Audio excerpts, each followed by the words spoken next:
7 राज्यों की 13 विधानसभा सीटों पर हुए उपचुनाव के नतीजे आ गए हैं। लोकसभा चुनाव के बाद एक बार फिर से इंडिया गठबंधन का दबदबा देखने को मिला है और भारतीय जनता पार्टी का सुपड़ा साफ हो गया है। 13 सीटों में से 4 कांग्रेस और 4 तृणमूल कांग्रेस ने जीती, जबकि 2 सीटें बीजेपी के खाते में आई हैं।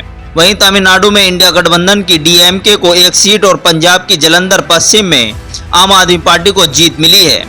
बीजेपी ने मध्य प्रदेश और हिमाचल प्रदेश की एक सीट पर जीत दर्ज की है। 4 जून को आए लोकसभा चुनाव के नतीजों से इंडिया गठबंधन काफी गदगद रहा और अब 1 महीने के बाद विधानसभा उपचुनाव के नतीजों में इंडिया गठबंधन के दल बीजेपी पर हावी रहे। देवभूमि कहे जाने वाले उत्तराखंड में बीजेपी को 2 सीटों पर हार का सामना करना पड़ा है। अयोध्या के बाद बीजेपी एक और धार्मिक स्थल बद्रीनाथ हार गई।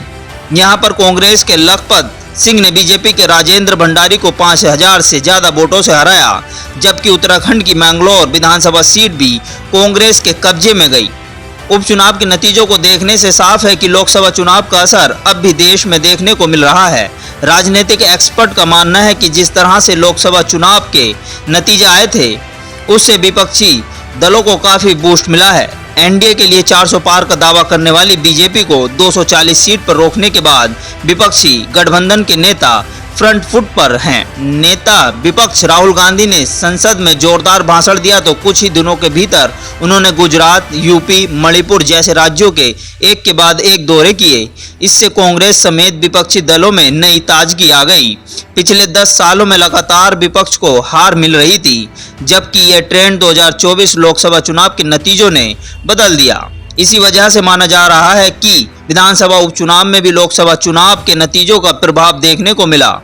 हिमाचल प्रदेश में बीजेपी भले ही हमीरपुर सीट जीतने में कामयाब रही हो, लेकिन देहरा, नालागढ़ जैसी सीटें गंवा दी हैं। यूपी में कांग्रेस और सपा गठबंधन ने शानदार प्रदर्शन कर भाजपा के लिए यूपी में विधानसभा की 9 सीटों पर होने वाले उपचुनाव की राहें मुश्किल कर दी हैं। इन उपचुनाव में अगर इंडिया गठबंधन का प्रदर्शन शानदार रहा तो 2027 के विधानसभा चुनाव में भारतीय जनता पार्टी यूपी की सत्ता से भी बेदखल हो सकती है। News desk, ABC world Hindi.